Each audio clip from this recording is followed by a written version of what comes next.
नमस्कार, मैं हूं आपके साथ नम्रता। गलवान में पिछले फरवरी से तनाव है और अब 1 साल होने वाला है। अब लग रहा है कि युद्ध होकर ही रहेगा, क्योंकि चीनी सेना को युद्ध के लिए तैयार रहने को कहा गया है और पीएलए ने कानून में संशोधन कर शी जिनपिंग को सारे अधिकार दे दिए हैं।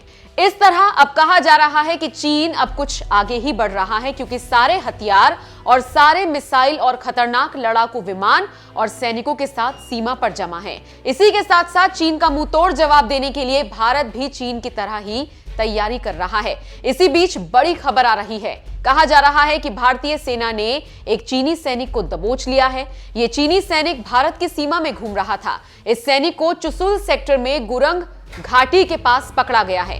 यह सैनिक भारत की सीमा में पाया गया है। पूछताछ के दौरान इस चीनी सैनिक ने बताया कि वो रास्ता भटक कर आ गया था। रिपोर्ट्स की माने तो 8 जनवरी को लद्दाख में एलएसी के भारतीय सीमा के अंदर चीन के एक सैनिक को पकड़ा गया। चीनी सैनिक को पैंगोंग झील के दक्षिण छोर से पकड़ा गया।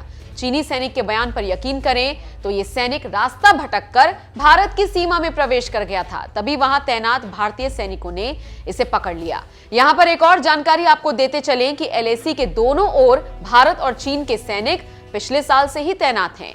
अब पीएलए सैनिक के साथ स्थापित मानदंडों के अंतर्गत व्यवहार किया जा रहा है। सेना इस बात की जांच कर रही है कि इस चीनी सैनिक से किन हालातों में सीमा पार की है।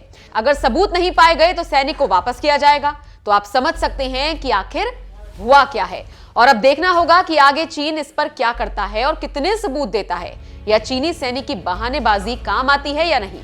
ये तो आने वाले वक्त में ही पता चलेगा। फिलहाल तो चीनी सैनिक से पूछताछ जारी है।